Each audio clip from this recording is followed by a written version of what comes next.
Ao perder o Joel, a Ellie pode ter perdido a si mesma. E a questão é, será que ela vai conseguir se reencontrar? Oiê, tudo bom? Eu sou a Mikan, Mika com 3 N's no final, e hoje eu vou falar de The Last of Us. Esse aqui é o terceiro vídeo aprofundado sobre a segunda temporada da série. Pra quem não sabe, eu tô fazendo uma cobertura semanal da série, então tem live toda segunda-feira às 8 da noite. Nessas lives eu falo as minhas primeiras impressões de cada episódio, mas também tem esses vídeos aprofundados, que são mais curtos, e vocês podem acompanhar ao longo da temporada. Em cada um desses vídeos a gente discute algum tema específico. Então, por exemplo, eu já falei da complexidade dos personagens de The Last of Us e falei também sobre a tal da sede de vingança da Ellie. Tem muito a ver com esse vídeo de agora, na verdade, porque veio aí a sede de vingança da Ellie, né? Eu falei que eu vi. Mas enfim, agora que a gente já tá quase chegando no fim da temporada, eu queria discutir a relação do Joel e da Ellie ao longo do tempo. Como eles passaram de dois estranhos na estrada para uma duplinha de pai e filha, e como essa relação sempre foi algo complicado pros dois. Esse vídeo aqui não vai trazer spoilers do jogo, então fiquem tranquilos, mas eu vou discutir os acontecimentos que rolaram até agora na segunda temporada da série. Se você ainda não assistiu, recomendo você ir lá ver e voltar pra cá depois. E você pode ver todos os episódios de The Last of Us na Max, que é a nossa parceira nesses vídeos aprofundados. Os 6 primeiros episódios da segunda temporada já estão disponíveis lá pra você maratonar, e o 7º e último episódio sai agora no domingo, às 22 horas. Aqui na descrição tem o link certinho pra você ver o final da nova temporada de The Last of Us na Max. E agora, bora falar do Joel e da Ellie.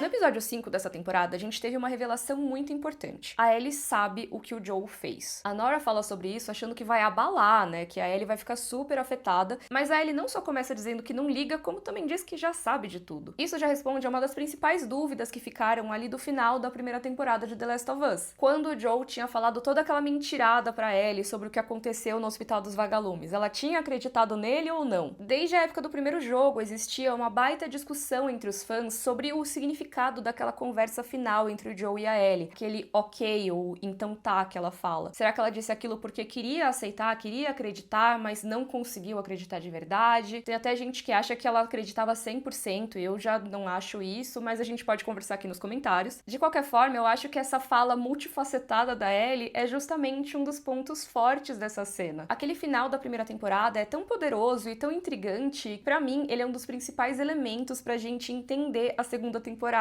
E esse momento, quando somado com os flashbacks que a gente viu no episódio 6, tudo isso acaba recontextualizando toda essa jornada de vingança da Ellie. Mas eu já vou falar mais sobre isso. Primeiro vamos falar sobre como a relação do Joel e da Ellie evoluiu ao longo do tempo. O Joel e a Ellie são o par perfeito de uma aventura dramática. Eu ainda quero fazer um vídeo só sobre isso, mas deixa eu adiantar aqui algumas das bases desse assunto. Tem uma página no TV Tropes que se chama Convenientemente Órfão. Pra quem não sabe, esse site lista diversos tropos, que são basicamente convenções narrativas usadas em histórias, principalmente histórias de ficção. São padrões que se repetem em várias histórias. Um desses tropos, esse que eu falei da página, é que é muito comum ter personagens órfãos. E uma explicação pra isso é que o passado pode ser um peso muito grande em uma história. Então você meio que quer dosar o quanto de passado o seu personagem tem. Principalmente quando você tá falando de família, porque como você explica, por exemplo, um personagem largar todas as suas raízes, sua cidade de origem, seus familiares, as pessoas que ama e tudo mais, pra sair em uma aventura? Dá pra você fazer, com certeza. Tem várias histórias que fazem isso, mas também tem histórias que acabam simplificando um pouco as coisas. Esse personagem simplesmente é órfão, não tem família. Se ele não tem uma família, se ele não tem muito um lugar pra onde voltar, nada impede que esse personagem saia na sua jornada. Então esse é um tropo. Mas também tem um outro tropo que eu queria citar aqui, que é um tropo que existe desde as histórias mais antigas. Esse é o tropo do pai ou mãe que perde um filho, que continua a viver mesmo depois que os filhos já se foram. Isso costuma ser representado nas histórias como algo trágico, já que a ordem natural das coisas seria que os filhos enterrassem os pais, e não o contrário. É aquele tipo de situação que todo mundo entende por que ela é triste, por que ela é dramática. Não é à toa que uma das esculturas mais famosas que existem é a Pietà, que mostra justamente a dor de uma mãe perdendo seu filho. Inclusive, além de ser bastante famosa por si só, a Pietà é extremamente referenciada na cultura pop. Mesmo quando não vão representar exatamente uma relação entre mãe e filho, acabam usando muito a pose da Pietà para ilustrar uma sensação de injustiça e sofrimento perante uma morte que não deveria ter acontecido. Um exemplo disso, pra mim, é o Superman na Crise das Infinitas Terras, que é uma das imagens mais reconhecíveis dos quadrinhos também. E um outro exemplo que eu posso citar disso é em The Last of Us. Na verdade, tem dois exemplos em The Last of Us, mas um meio que subverte o outro. A gente já vai falar dessa segunda vez, mas primeiro vamos falar do Joel em sua Pietà. Basicamente, a série contou pra gente que o Joel passou por uma das piores dores que podem existir, a perda de um filho. Isso foi mostrado pra gente visualmente, claro, usando essa pose da Pietà, que é uma das poses mais conhecidas no mundo das artes, mas esse momento tá presente em muitas outras coisas do mundo de The Last of Us. A Sarah tá com o Joel o tempo todo na história, em forma de culpa. No episódio 6 da primeira temporada, a gente tem aquela conversa do Joel com o Tommy, e nesse momento tem esse desabafo bastante emocionante do Joel, em que ele comenta que ele falhou com basicamente todo mundo que ele precisava proteger, como a Tess e a Sarah, e que toda noite ele tem pesadelos com esses fracassos. O maior medo dele naquele momento é repetir essas situações, repetir aquilo que ele considerou fracassos da parte dele, falhar nessa missão de proteger a Ellie e acabar perdendo ela também. Naquele episódio, o Joel e a Ellie ainda não sabem muito bem, mas eles já eram pai e filha. Por isso que eu disse lá no começo que eu acho que eles são um par perfeito, sabe? Porque a gente junta uma garota adolescente e órfã com um pai que tem um buraco no coração no formato de uma garota adolescente. Mas demorou um pouco pra eles perceberem isso, né? Porque a relação dos dois começou de uma forma mais distante, o Joel não dava muita trela pra Ellie. Ele só topa aquela missão de levar a Ellie pra fora de Boston por causa da Tess, e também só leva a Ellie até a casa do Bill porque foi o último pedido da Tess antes de morrer. Mesmo depois, quando o Joel decide levar a Ellie até Wyoming pra procurar o Tommy e tudo mais, ele ainda considera que ela é carga e não família. Mas isso ia mudar e muito nos meses seguintes. E lá no episódio 6 da primeira temporada, que eu já mencionei aqui, tem aquele momento em que a Ellie coloca o Joel contra a parede, meio que pra definir o que eles são. Se todo mundo na vida dela foi embora, agora o Joel vai também? Será que ele não era diferente? E os dois acabam meio que negando os seus papéis naquele momento. A Ellie joga na cara do Joel que ela não é a Sarah, a filha que ele perdeu, e o Joel diz pra ela que é mesmo, eu não sou seu pai. Mas por mais que eles tenham dito essas coisas, essa discussão como um todo meio que só existiu porque sim, eles estavam começando a se enxergar nesse papel um pro outro. O Joel meio que tenta romper as coisas ali, não ser pai da Ellie, mas não tem jeito, ele é muito pai de menina. Tanto que no dia seguinte ele tá lá pra levar a Ellie na missão, porque o que importava naquele momento não era exatamente ele ser o mais qualificado ou não pra missão. Ele queria que o Tommy fosse porque ele achava que o Tommy ia ter mais chance de sucesso, ele ia conseguir, mas ao mesmo tempo, o que importava pra Ellie e depois pro Joel também é que eles estivessem juntos, que o papel de proteger a Ellie fosse dele, que é como um pai pra ela. E a partir dali a relação deles vai ficando bem mais próxima, bem pai e filha mesmo, passando por muitas coisas boas e também muitos momentos extremamente traumáticos, porque né, é The Last of Us. E aí, minha gente, é que a coisa começa a ficar mais complicada, porque eles podem até ter se tornado pai e filha, mas isso não quer dizer que a relação de pai e filha deles seja uma relação saudável. Na verdade, talvez até não seja muito saudável porque eles são pai e filha. E é justamente isso que torna os personagens tão humanos, né? Mas por que eu digo que a situação fica complicada, que não é muito saudável? Bora conversar. Primeiro, o que dá pra gente ver é que o Joel coloca a Ellie numa posição de responsabilidade absurda. Por exemplo, ele conta sobre a tentativa de acabar com a própria vida depois da morte da Sarah. E ele conta isso não é a questão. A questão é que quando a Ellie depois fala, então o tempo cura todas as feridas, o Joel diz, não foi o tempo. Dando a entender que foi a Ellie quem salvou o Joel, quem curou as feridas dele, quem dá motivo pra ele continuar vivendo, basicamente. Isso quer dizer, na minha opinião, que da mesma forma que o Joel se coloca como um protetor da Ellie, ele também acaba colocando nela um poder sobre a vida dele. Por exemplo, se naquele momento, por algum motivo, a Ellie simplesmente decidisse romper com o Joel, ela fosse embora pra sempre, quem garante que ele iria ficar bem? E eu acho que isso é essencial pra entender a relação dos dois nos anos seguintes. Não é como se o Joel tivesse feito isso de propósito, apenas pra manipular a Ellie e fazer ela se sentir culpada só de pensar em talvez abandoná-lo um dia. E também não é que a Ellie tá lá como refém, ela claramente ama o Joel e quer continuar com ele, não é essa a questão. A questão é que acaba sendo sim uma responsabilidade muito grande pra uma adolescente. E eu acho que isso acaba acrescentando algumas camadas de complexidade na relação dos dois. Essa coisa da Ellie, tão jovem, também se sentir de certa forma responsável pelo bem-estar do Joel, que é um homem crescido com mais de 50 anos. E isso que eu tô falando aqui, de forma alguma, é pra condenar o Joel por ter feito isso, porque como eu falei, eu não acho que ele fez isso de uma forma consciente, mas acaba sim jogando essa responsa pra Ellie. Da mesma forma, como a Ellie é tão essencial pro Joel, algo que basicamente deu o motivo pra ele viver, os vagalumes nunca tiveram chance. Esse vídeo aqui não é pra dizer que determinada escolha do personagem foi certa ou errada, o Joel estava certo ou não. Eu tô só analisando de acordo com o que a série apresentou pra gente. E o que a série apresentou pra gente é que o Joel com certeza seria o cara que caçaria mais de 1 milhão de vagalumes por aí só pra ver a Ellie sorrir. E a Ellie acabou sendo colocada mais uma vez em um lugar de não ter escolha sobre o próprio destino. Nem pelo Joel e nem pelos vagalumes, tá? Porque eles não perguntaram se ela queria se sacrificar, já mandaram pra cirurgia mesmo. Mas pela segunda temporada da série, a gente tem certeza que sim, a Ellie teria escolhido morrer naquele hospital. Ela disse que a vida dela ia ter propósito com isso. Era pra ter acontecido. Tanto que depois a gente vê todos aqueles desenhos de mariposa da Ellie, as mariposas sendo um símbolo de morte, como a Gale disse, e entre os desenhos tem uma frase escrita, que traduzindo fica como você tem um propósito maior. Então a gente sabe que sim, a Ellie teria escolhido se sacrificar pela cura. A única questão é que ninguém deu essa escolha efetivamente pra ela, mas o Joel sabe que sim, ela teria escolhido a cirurgia. Ele não fez aquilo pra proteger o direito da Ellie de escolher nada. Se por acaso a Marlene tivesse dado a escolha pra Ellie, ela tivesse dito que sim, quer se sacrificar, se ela tivesse assinado um termo de consentimento ali dos vagalumes e tudo mais, mesmo assim eu acredito que o Joel teria feito a mesmíssima coisa. E aí é que vem a segunda imagem com referência a Pietá em The Last of Us. O Joel no hospital com a Ellie desacordada nos braços dele. Ela não tá morta, mas a imagem é um paralelo com a Sarah sendo carregada nos braços dele logo antes de morrer. O Joel ali tá a segundos de ajoelhar no chão pra chorar por mais uma filha morta.